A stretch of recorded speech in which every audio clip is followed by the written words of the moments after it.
if you're to step in and to help lead this country to be prosperous, to be connected, to be thriving, what would you do differently? And what's in terms of leadership, what are those values that you'll bring to the table?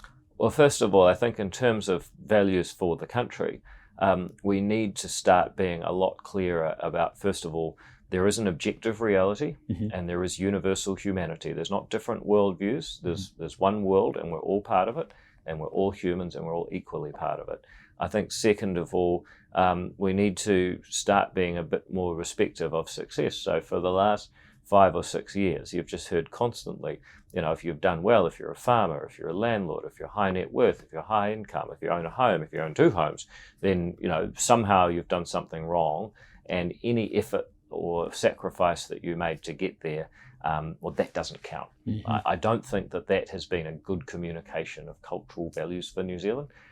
So I think we could do a lot better in terms of underlying values that cause and effect are important.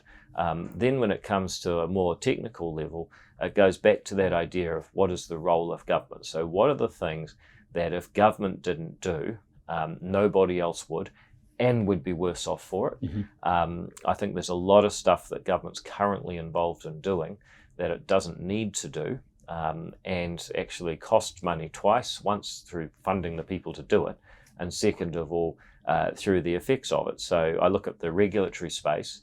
The government has laws and regulations up the wazoo, produced at an enormous rate, and all it does is it actually reduces New Zealand's prosperity, because people find themselves spending more time in compliance activity, less time in productive activity, and we're poorer as a result. I mean, early childhood education centres, just a classic example. They tell me they get a weekly update on the new rules the ministry has made. They have to open with 303 rules to comply with every day. They have to keep a record of every bit of food that has been given to kids for 3 months. And you just have to ask yourself, is that actually the best use of people's time, and is it yielding benefits? Well, probably not. But, in every area from farming to finance to construction to, resource use, we find ourselves tied up in endless rules and regulation, and it's making us a lot poorer than we need to be. So that's just one area. I mean, there's a whole nother discussion around expenditure, but just in the regulatory space, we should ask, is there a problem that won't be solved without the government making a law? And does the government's proposed law have cost benefits that exceed its cost? If you start from that perspective, I think we can make New Zealand a much more prosperous place. Makes me smile inside and out. I hear pragmatism and common sense. Thanks. We need that. It's Sure incredible. Yeah. So thank you. I've got one last question for you. Sure.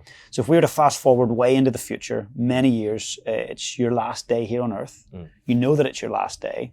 Someone very young, maybe it's a grandchild or just someone that you've got a lot of time for and that you love. They come into the room and they say, David, how do I go about leading my life on purpose? What would you say to them? Well, I think you have to really sit down and think hard about what your values are. So you've got to be mindful of, first of all, what works for you.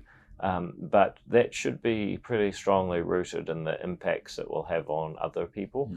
So, I actually have if I've got it here, a little card that I carry that's probably quite useful, and it just says, speak well of others, seek and recognize the best in each person, use my time on earth to leave the planet and people better than I found it, be self-aware and take responsibility for my actions, be kind to myself today and make decisions that are kind to my future. So that's what I carry.